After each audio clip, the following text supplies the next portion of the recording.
Уважаеми зрители, имате възможност да се запознаете с традиционния за целевите територии занаят винопроизводство.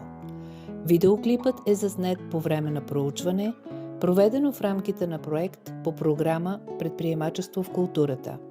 В проучването взеха участие и партньорите от Норвегия, Пер Халворсен и Еспен Велин-Ларсен. Проучването беше реализирано с подкрепата на Норвежкият Финансов Механизъм. Моля, проследете следващите кадри.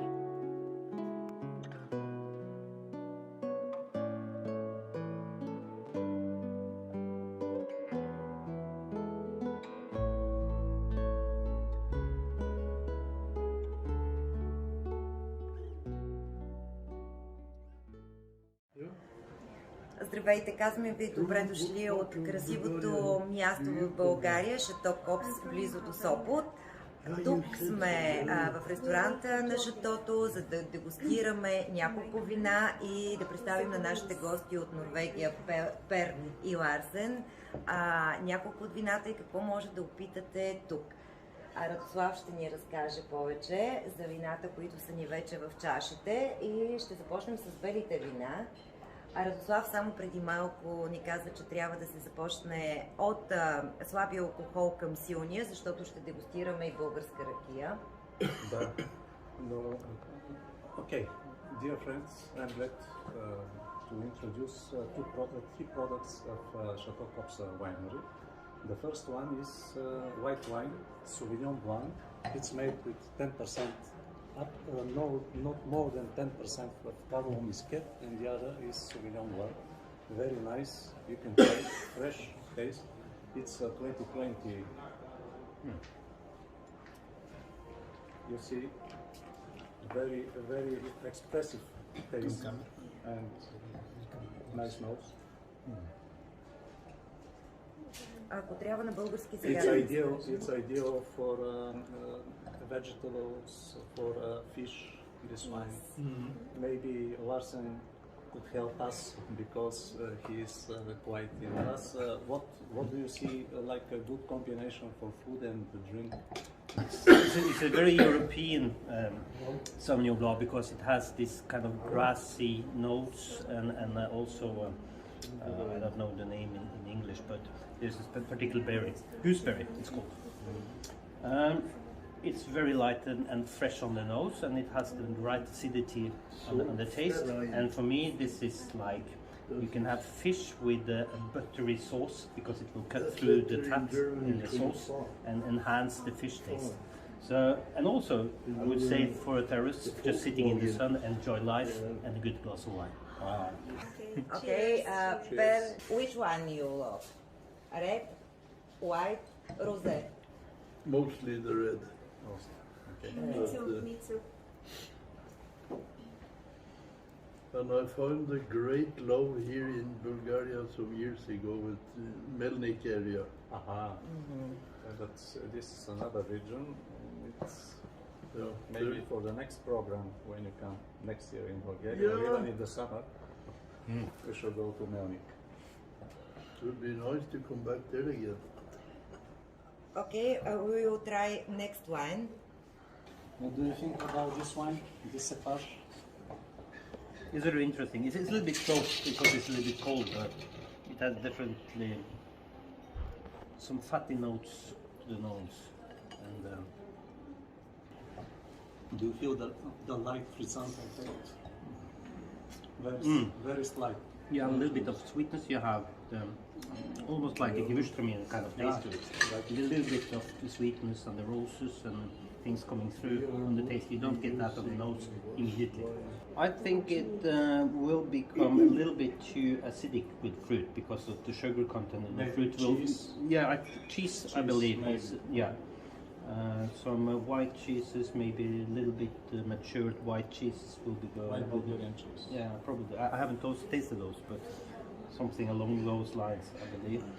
Goes well with some fish dishes as well, because when you have the veg It and will the fish. balance the Yeah, cheese. yeah, but you have to choose the food to the wine. You don't choose wine to the food, because the wine is stable and the food is variable, so it's easier to make food to the wine. Радослав, tell me what the steps for degustation wine. First with nose. Organoleptic. Only with you will see color. Yeah. Okay. After that, nose. And finally, we'll sip a little. I start for a third step. That's the best way. First step of our degustation is to try the Bulgarian rakia, which is grape brandy, made from, especially in this kind of rakia, it's made from white varieties, grape varieties. It's 40 degrees and it's typical for Bulgarian salads to combine it with vegetable dish, with meze. Try it and please tell us what do you think about the grape brand. Per, what do you think for this rakia? It was good. Tasted really good, but I can like to have a glass of that without any kind of food. That's right. Yes. Just for say degustation. Yes. Yeah. This is for breakfast. Yeah. I think they have used a lot of precision to make this because it's a very pure and delicate product. It has the fruity notes and a little bit of sweetness without sweetness on the top. And there's a slight oak in it as well that makes it a little bit round. So I would agree with Per. You don't need food with this. It's maybe after the food as well. As a degustation. Yeah. But no, this is good stuff. Very good stuff. The rosemary in this product? Yes, you have on the nose a little bit of fruitiness and A simple lunch. What is a typical traditional drink for Norway? Typical drink, strong typical drink. it's called aquavit. Aquavit. It's based on How potato. many percent is alcohol? Normally around 40. 40. 40%. Depends usually on the producer. Yeah, maybe sometimes more. Yeah. But we have some special things because we used to be a sea nation, and they used to export some of this spirits, and they put it on the boats, and they pass back and forth over equator, and then something is happening in the barrels. So when they come back to Norway, they put it in bottles and then beam on the other side of the earth back and forth, and this gives a special aromas, and it's called linjeakkevitt, meaning it's been on the boat. So you have the local, and then you have the one on the boats. And maybe it's necessary to say that the spirit of the aquavit is made from grain and from potatoes and from... It's made from potatoes. So it's with different spices, cumin, and a lot of local varieties of spices. Dill, maybe dill or not?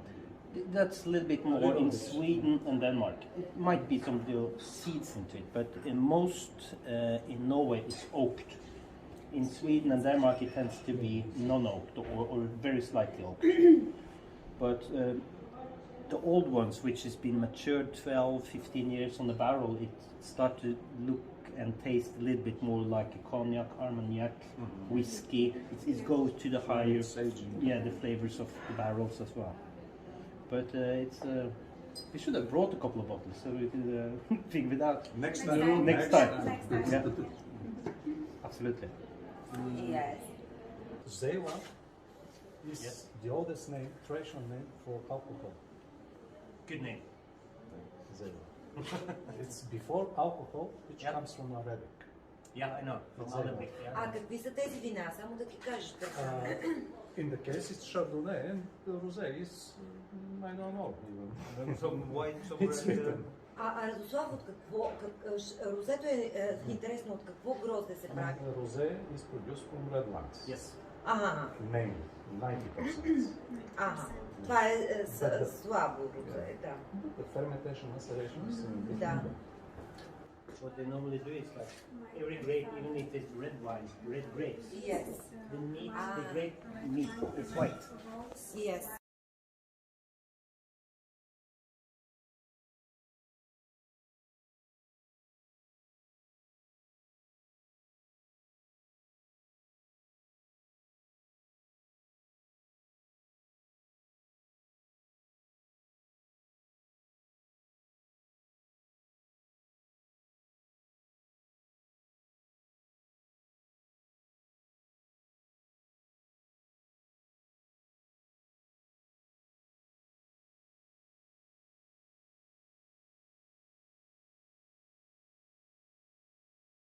So it depends on how long you make the skin of the grapes in contact. If you take off the skins, Yes. then it will be a white wine, even if it's a red grape.